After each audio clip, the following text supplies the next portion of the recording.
नमस्कार, स्वागत है आपका आज तक पर। आपके साथ मैं हूं मीनाक्षी खंडवाल। 30 दिन से चल रहे किसान आंदोलन के बीच सरकार आज पूरी तरह से एक्शन में दिखाई दी। किसान संवाद का लंबा दौर चला और कमान खुद प्रधानमंत्री नरेंद्र मोदी ने संभाली। 6 राज्यों के किसानों के साथ उन्होंने संवाद किया। उन्होंने कहा कि सरकार बातचीत के तैयार है, लेकिन बात मुद्दों पर होगी। वहीं कृषि कानून पर हो रही सियासत को लेकर उन्होंने विपक्ष पर निशाना साधा। मेरे देश के किसानों से आग्रह है, किसी के बहकावे में न आए, किसी के झूठ को न स्वीकारे, तर्क और तथ्य के आधार बनाकर ही सोचे विचारे। किसानों से पीएम मोदी का संवाद। आज जिन राजनीतिक दलों के लोग अपने आप को इस राजनीतिक प्रवाह में जब देश की जनता ने उन्होंने नकार दिया है, तो कुछ न कुछ ऐसे इवेंट कर रहे हैं, इवेंट मैनेजमेंट हो रहा है। किसानों पर हो रही सियासत पर प्रधानमंत्री का वार। हमने लंबे समय से लटकी स्वामीनाथन कमेटी की रिपोर्ट के अनुसार लागत का 1.5 गुना एमएसपी किसानों को दिया। कृषि कानून पर केंद्र सरकार का सबसे बड़ा अभियान। एक तरफ कृषि कानून के खिलाफ किसान आंदोलन कर रहे हैं, तो दूसरी ओर सरकार उसी आंदोलन को लेकर किसानों के बीच पहुंची। सरकार की कोशिश है कि देश को कृषि कानून का सच बताने की। ये पहल है आंदोलन खत्म करने की। किसानों से ये संवाद है उनका भरोसा जीतने के लिए। प्रधानमंत्री मोदी ने कृषि कानून और उसके खिलाफ जारी आंदोलन को लेकर A to Z देश को समझाने की कोशिश की। पीएम ने आज एक बार फिर से बताया कि कैसे कृषि कानून से किसानों का भला होने वाला है। साथियों, हम देश के अन्नदाता को उन्नत करने के लिए हर संभव प्रयास कर रहे हैं। जब आपकी उन्नति होगी तो पूरे राष्ट्र की उन्नति तय है। सिर्फ आत्मनिर्भर किसान ही आत्मनिर्भर भारत की नींव डाल सकता है। मेरे देश के किसानों से आग्रह है, किसी के बहकावे में न आए, किसी के झूठ को न स्वीकारे, तर्क और तथ्य के आधार बनाकर ही सोचे विचारे। किसानों को मनाने की सरकारी कोशिशें जारी हैं। उन्हीं कोशिशों में से एक है किसानों से सीधा संवाद। सरकार ने देश के तमाम हिस्सों में किसानों के बीच जाना बेहतर समझा। प्रधानमंत्री मोदी ने इसकी कमान संभाली। उन्होंने 6 राज्यों के किसानों से नए कृषि कानून पर राय जानी। फिर उन्होंने देश को बताया कि कैसे कृषि कानून के नाम पर विपक्ष सियासत कर रहा है। आज जिन राजनीतिक दलों के लोग अपने आप को इस राजनीतिक प्रवाह में जब देश की जनता ने उन्होंने नकार दिया है, तो कुछ न कुछ ऐसे इवेंट कर रहे हैं, इवेंट मैनेजमेंट हो रहा है, ताकि कोई सेल्फी ले ले, कोई फोटो छप जाए, कहीं टीवी पर दिखाई दे और उनकी राजनीति चलती जाए। अब देश ने उन लोगों को भी देख लिया है। ये देश के सामने एक्सपोज हो गए हैं। स्वार्थ की राजनीति का एक भद्दा उदाहरण हम बहुत बारीकी से देख रहे हैं।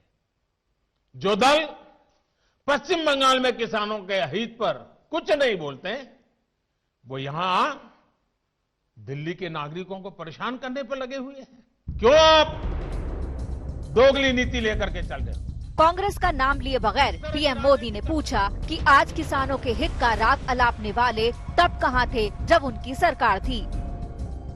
कई दल ऐसे भी हैं जो इन्हीं कृषि सुधारकारों के पक्ष में रहे हैं। उनके लिखित बयान भी हमने देखे हैं। वो आज अपनी कही बात से ही मुकर गए हैं। उनकी भाषा बदल गई है। वो राजनीतिक नेता जो किसानों को भ्रमित करने में जुटे हुए हैं, जिनकी लोकतंत्र में रत्ती भर भी श्रद्धा नहीं है, वो विश्वास ही नहीं करते डेमोक्रेसी में। दुनिया के कई देशों में उनका परिचय है लोगों को।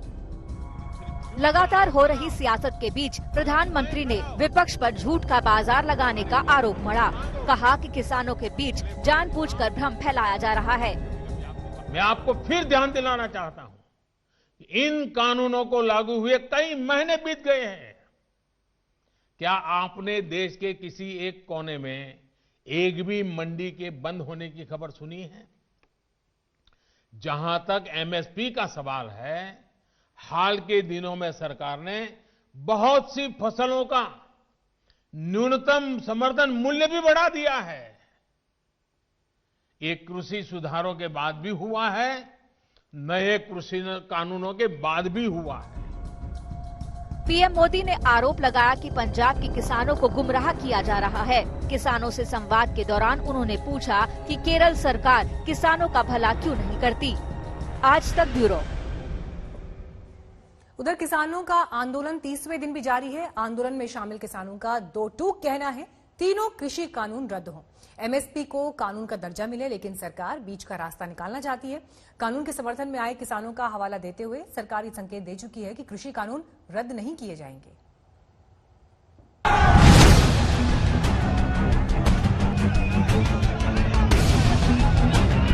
किसान कमाई छोड़कर लड़ाई को विवश है, घर बार छोड़कर सड़क पर फसल बनाने को विवश है। सरकार गुमराह कर रही है कि हम तो किसानों की सारी बात मानने के लिए तैयार है, लेकिन किसान अपने हित में अड़ गया। किसान आज आया है कि वो अपना कुछ देख ही जाए। 26 नवंबर के बाद से दिल्ली की सीमाओं की सूरत नहीं बदली। उस दिन से शुरू हुई लड़ाई की तस्वीर जो तब थी, उसमें अब भी कोई बदलाव नहीं आया है। पूरे 30 दिन हो चुके हैं इस आंदोलन के, अब तक ये जारी है। हजारों किसानों की भीड़ दिल्ली की सीमाओं पर दिन रात डटी हुई है। विरोध की व्यवस्था बन चुकी है। खाने पीने का पूरा इंतजाम है, राशन पानी इतना कि आंदोलन लंबा भी खिंच जाए तो कोई गम नहीं। फसल उपजाने वाले किसान अपना हक मांग रहे हैं, कह रहे हैं जब तक इनकी मांगे नहीं मानी जाती तब तक वो पीछे नहीं हटेंगे। सरकार ये कह रही है कि ये कानून किसानों के पक्ष में है, किसानों की समझ में नहीं आ रही। जब सारे देश का किसान इनको नकार रहा है तो सरकार हमारे ऊपर जबरदस्ती क्यों थोपना चाहती है? इसके पीछे क्या राज है? हम अपना भला नहीं करवाना चाहते, सरकार जबरदस्ती क्यों कर रही है? कृषि मंत्री ने किसानों को चिट्ठी लिखी, कृषि कानून का सच बताया, अपना इरादा साफ किया, लेकिन सरकार के इरादे पर इन प्रदर्शनकारी किसानों को ऐतराज है। वो सवाल कर रहे हैं कि कृषि कानूनों को रद्द करने से क्यों हिचक रही है सरकार। हमें जो पैसा हमारा वही है, जो कानून 3 किसानों के ऊपर लागू गए वही हमारा सारा कुछ वही है। हमें पैसा नहीं चाहिए, हमारा जो कानून है वो वापस ले, बस हमारे पास सब कुछ आ जाएगा। हम खुश हैं सारे, जो कानून है उसको रद्द कर दे तीनों को, हम सारे खुश हैं। हमें कोई पैसे पूछे से कोई मतलब नहीं। बीते 30 दिनों से जारी आंदोलन में किसानों की भीड़ बढ़ती गई, इनका इरादा अटल होता गया। वैसे 30 दिनों के आंदोलन के अलावा किसानों ने सरकार पर दबाव बनाने के कई अहम फैसले लिए। 8 दिसंबर को किसानों ने भारत बंद किया, 14 दिसंबर को देशव्यापी भूख हड़ताल की, 21 दिसंबर से फिर अनशन का दौर जारी है। 23 दिसंबर को किसानों ने देशवासियों से एक वक्त का खाना नहीं खाने की अपील भी की। और अब आज से हरियाणा में 27 दिसंबर तक टोल वसूली बंद करने का फैसला हुआ है। किसान संगठनों के नेता बीजेपी और एनडीए की सहयोगी पार्टियों के सांसदों और विधायकों से समर्थन भी मांग रहे हैं। सुप्रीम कोर्ट के दखल के बाद से आंदोलन को खत्म करने की कोशिशें तेज हुई हैं। सरकार उन्हें मनाने में जुटी है। एक बार फिर प्रदर्शनकारी किसानों को बातचीत का न्योता भेजा गया है। बीते 30 दिनों में दिल्ली की सीमा पर किसानों का हुजूम कम नहीं हुआ। यूपी, हरियाणा, पंजाब और कुछ अन्य राज्यों के किसान इनके समर्थन में दिल्ली पहुंचते रहे हैं, ताकि किसानों की आवाज को बुलंद किया जा सके। जितेंद्र बहादुर सिंह के साथ आज तक ब्यूरो। 30 दिन बाद भी किसान अड़े हुए हैं। उन्हें उधर जो समर्थन मिल रहा है किसानों को, उसने आंदोलन की राह आसान बना दी। पंजाब हरियाणा से लगातार मदद की खेप पहुंचाई जा रही है। इसी पर हमारे संवाददाता आशुतोष मिश्रा ने जालंधर से लुधियाना तक का सफर किया।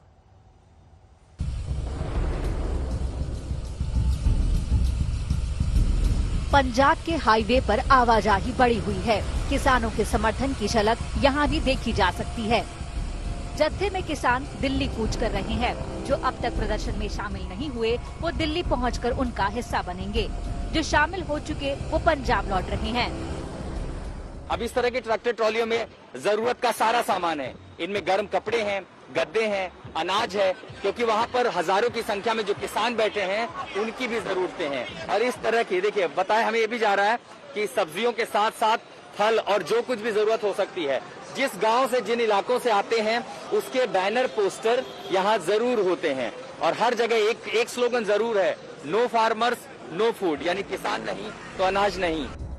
कुछ लोग ऐसे भी हैं जो प्रदर्शनकारियों के लिए सामान दिल्ली पहुंचाने में जुटे हैं। आप पहली बार जा रहे हैं, दूसरी बार जा रहे हैं? पहली बार जा रहे हैं। और कितने दिन वहाँ रहेंगे? 4 दिन जाएंगे। 4 दिन बाद सामान छोड़कर फिर आएंगे, फिर वापस फिर जाएंगे सामान लेकर। मतलब आप बेसिकली सामान पहुँचा रहे हैं वहाँ तक? हाँ जी। वहाँ अगर संख्या बढ़ती है तो सड़क पर रहने की जगह नहीं है। रहने से लेकर के खाना, राशन पानी, बहुत सारी बुनियादी चीजों के लिए हम टेंट लेके जा रहे हैं। टेंट भी है आपके हाँ पास? जी, वो हमारे नीचे बैम्बू वो रखे हुए हैं, टेंट भी है पीछे। तकरीबन आज हम 10 या 15 के पास टेंट हैं हमारे पास। कड़ाके की ठंड के बीच प्रदर्शनकारी किसानों का पूरा ख्याल रखा जा रहा है। पंजाब के किसान लकड़ी लेकर दिल्ली आ रहे हैं ताकि इसे अलाव के रूप में इस्तेमाल किया जा सके। ये लकड़ियों के बड़े बड़े टुकड़े दिल्ली ले जाए जा रहे हैं। हम लुधियाना से आगे चले हैं। ये किसान पंजाब के दूर सुदूर इलाकों से आए हैं। ऐसी बड़ी बड़ी लकड़ियां, और यहाँ पर उन्होंने अपने गांव का, इलाके का नाम रखा हुआ है। और आपको ये भी बताएं कि तापमान के चलते जैसे जैसे पारा गिर रहा है, किसानों के लिए मुश्किल हो रही है। उस मुश्किल को हराने के लिए ये लकड़ियां ऐसे बड़े बड़े ट्रैक्टर्स में ले जाई जा रही हैं।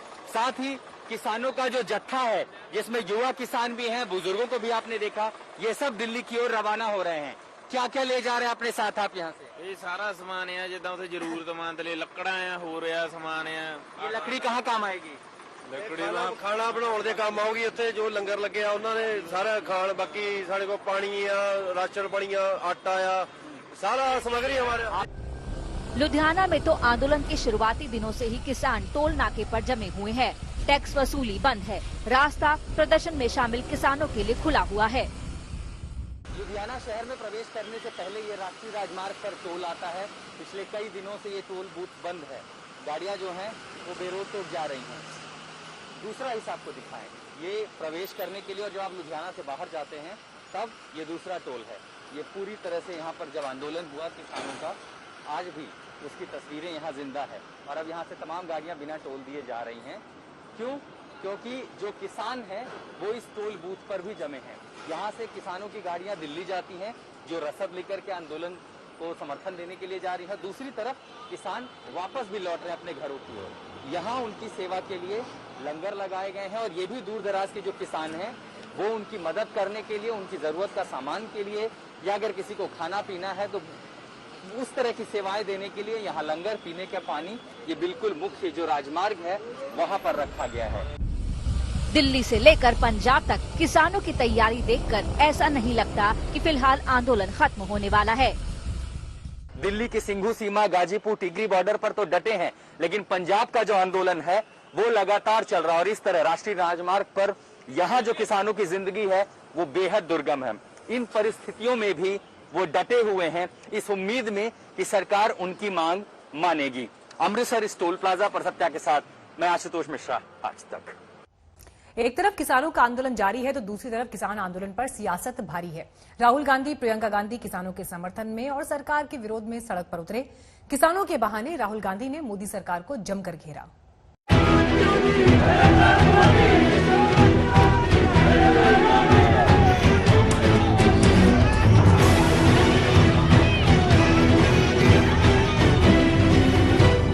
इंडिया में कोई डेमोक्रेसी नहीं है। डेमोक्रेसी इंडिया में ये मतलब आपके इमेजिनेशन में हो सकती है, मगर रियलिटी में है नहीं। अगर सरकार इनको देशद्रोह कह रहा है तो सरकार पापी है। लोकतंत्र क्या है? सत्ता पाने की चीज है, सत्ता बचाने की चीज है, या राजनीति चमकाने की चीज है? ना भाई ना, ये तो जनता द्वारा जनता के लिए जनता के शासन की तमीज है। और कांग्रेस कह रही है कि यही तमीज खत्म। लोकतंत्र अब सिर्फ ख्यालों में है। ये मतलब आपके इमेजिनेशन में हो सकती है, मगर रियलिटी में है नहीं। बहुत दिनों के बाद कांग्रेस पूरे रॉ में दिखी। बहुत दिनों बाद सड़क पर दिखे राहुल गांधी, सड़क पर दिखी प्रियंका गांधी, जयराम रमेश, शशि थरूर, अधीर रंजन, गुलाम नबी जैसे नेता बहुत दिनों बाद वातानुकूलित कमरे से बाहर निकले थे, ये बताने के लिए कि मोदी सरकार ने लोकतंत्र को खत्म कर दिया है। देखिए 6 सालों से जो भी इनके खिलाफ बोलता है, जो भी अपने लिए खड़ा होता है, उसको ये कुछ ना कुछ बोलते हैं, इस तरह का कोई नाम दे देते हैं। असलियत ये है किसान इस देश का अन्नदाता है, इस देश का हृदय है। कांग्रेस ने ठान लिया था कि आज किसानों के बहाने मोदी सरकार को घेरा जाएगा। प्लानिंग पहले से थी। कांग्रेस नेताओं का जत्था तैयार था। राष्ट्रपति भवन जाने का विचार था। अलग अलग सूबों से ट्रकों में भरकर 2 करोड़ हस्ताक्षर लाए गए थे। ये हस्ताक्षर राष्ट्रपति रामनाथ कोविंद को दिखाना था और ये बताना था कि कृषि कानून खराब है, इसे खत्म कर दिया जाए। लगातार कांग्रेस पार्टी की कोशिश है कि किसान आंदोलन पर वो सरकार को घेरे। और देखिए कांग्रेस का पंजा, उसके साथ ये गुजरात प्रदेश कांग्रेस कमेटी से आए हुए हस्ताक्षर हैं, भेजे गए हैं दिल्ली हेडक्वार्टर 24 अकबर रोड। और एक ट्रक नहीं बल्कि 2-2, 3-3 ट्रक यहाँ पे लदे हुए हैं। किसानों पर अत्याचार बंद करो, काले कानून वापस लो, इस संदेश के साथ कांग्रेस पार्टी की कोशिश है कहीं न कहीं सरकार पर दबाव बनाए। और अगर आप देखिए तो इस तरह के हस्ताक्षर आपको नजर आएंगे। सिग्नेचर कैंपेन, ये देखिए सिग्नेचर कैंपेन जिसमें लोगों का सिग्नेचर है, कई लोगों का अंगूठा है और ये आया है अरुणाचल प्रदेश से। कांग्रेस नेताओं का दल निकला जरूर, मगर रास्ते में ही रोक लिया गया। रायसीना की पहाड़ियों पर धारा 144 लागू कर दी गई। कांग्रेस नेताओं को रोका गया तो हंगामा बड़ा हो गया। आरोप है कि कांग्रेस नेताओं को हिरासत में ले लिया गया। जिस बस से आए थे उसी बस को मंदिर मार्ग थाने की ओर मोड़ दिया गया। यहीं प्रियंका ने मोदी सरकार को पापी कहा। सीधी तस्वीरें आप देख रहे हैं उसी बस से, हम लोग भी उसी बस में मौजूद हैं सारी जानकारी देते हुए। और यहाँ पे उसी बस में कहाँ ले जाया जा रहा है कांग्रेस के नेताओं को ये पता नहीं है। किसान इस देश का अन्नदाता है, इस देश का हृदय है। अगर वो बैठा है उसका आदर होना चाहिए, उसकी इज्जत होनी चाहिए, उससे बात की जानी चाहिए, उसकी आवाज सुनी जानी चाहिए। और इस तरह के नाम जो आपने उनके लिए उपयोग किए हैं अभी, ये एक पाप है, ये एक पाप है। अगर सरकार इनको देशद्रोह कह रहा है तो सरकार पापी है। मंदिर मार्ग थाने पर कांग्रेस नेता पहुंचे तो नारों की आवाज थोड़ी और बुलंद हो गई। और यही जीनों पर धरने में कुछ इस तरह से बैठ गए हैं कांग्रेस के नेता। जाहिर तौर पर उनके कार्यकर्ता भी तमाम बहुत गदगद है, क्योंकि बहुत दिन बाद इस तरह से कांग्रेस पार्टी भी सड़कों पर नजर आई है और ट्विटर के जगह जमीन पर ये लड़ाई लड़ते नजर आना चाह रही है कांग्रेस पार्टी। आप देखिए यहाँ पे प्रियंका गांधी वाड्रा तमाम नेताओं के साथ मौजूद हैं और राहुल गांधी, गुलाम नबी आजाद और अधीर रंजन चौधरी के साथ गए हैं राष्ट्रपति भवन। जरा सुनिए किस तरह से उनके जो नारे हैं वो बेहद तेज और बेहद तीखे, क्योंकि जाहिर तौर पर तमाम कार्यकर्ता काफी जोश में नजर आ रहे हैं। इधर मंदिर मार्ग थाने के बाहर हंगामा बरपा था। उधर राहुल गांधी समेत कांग्रेस के 3 नेताओं ने राष्ट्रपति से मुलाकात की। मुलाकात करके राहुल बाहर निकले तो बोले लोकतंत्र खत्म हो चुका है। तरीका है डिटेन करना, मारना, पीटना, ये इनका तरीका है, बट हम नहीं करते नहीं। ये आप किस देश की बात कर रहे हो? ये कौन सी देश की बात कर रहे हो? डेमोक्रेसी? या मतलब कौन से देश की बात कर रहे हो? इंडिया की बात कर रहे हो? इंडिया में कोई डेमोक्रेसी नहीं है। डेमोक्रेसी इंडिया में ये मतलब आपके इमेजिनेशन में हो सकती है, मगर रियलिटी में है नहीं। राहुल गांधी का डेमोक्रेसी को लेकर दिया गया बयान बीजेपी को चुभ गया। जितना करारा वार था उससे कहीं ज्यादा सख्त पलटवार था। अब मैं राहुल गांधी जी को कहना चाहता हूं कि 2019 में आपने जब अपना घोषणा पत्र जारी किया उस समय आप झूठ बोल रहे थे या आप आज झूठ बोल रहे हो, ये कांग्रेस को स्पष्ट करना चाहिए। 2 करोड़ दस्तखत फर्जी है, आपको लगता है ये फर्जी है? आप किसानों से बात करो। अभी आप शुरू कीजिए। देश में आपातकाल लगाने वाले लोकतंत्र की दुहाई देंगे तो कौन बर्दाश्त करेगा? बीजेपी की ओर से सुधांशु त्रिवेदी और गिरिराज सिंह ने भी लोकतंत्र के मसले पर राहुल समेत पूरी कांग्रेस को निशाने पर लिया। चाहे जितना भी आप मुद्दे बदल लो, आपके ये झूठ और प्रपंच जनता के मध्य चलने वाला नहीं है। और कितने भी चेहरे बदलो, कितने भी आप आंदोलनों का लाभ उठाने का प्रयास करो, मैं किसान भाइयों से भी विनम्रता से अनुरोध करूंगा कि जब आपकी फसल लहलहाती हुई खेत में खड़ी होती है तो बहुत से गुजरने वाले इधर उधर के आवारा पशु, फिर मैं कैवियट के साथ कह रहा हूं कि शब्दशः न लिया जाए, प्रतीक में लिया जाए, आवारा पशु आकर उसे चरने का प्रयास करते हैं, मगर मुस्तैद किसान पूरी मुस्तैदी के साथ डंडा लाठी लेकर उनको बाहर कर देता है अपने खेत से। शायद वो इतिहास नहीं पढ़े हैं। भारत के इतिहास में काले अक्षर में 1974 का इमरजेंसी है, राहुल गांधी को पढ़ लेना चाहिए। तो लोकतंत्र पर जंग मची है, सबके अपने अपने लोकतंत्र हैं। बीजेपी वाले कह रहे हैं कि लोकतंत्र मजबूत है, कांग्रेस वाले कह रहे हैं कि मजबूत कमजोर तो छोड़िए, ये सब कल्पनाओं की पतंग है जिसे सत्ता के आगार में बैठे लोग उड़ा रहे हैं। मगर इन बयानों के बीच सच्चाई ये भी है कि किसानों के जरिए लोकतंत्र के नाम पर कांग्रेस रंग में आना चाहती है। वो बताना चाहती है कि किसानों के मुद्दे पर वो सरकार को हर हाल में घेरेगी। दिल्ली से मौसमी सिंह के साथ आज तक ब्यूरो।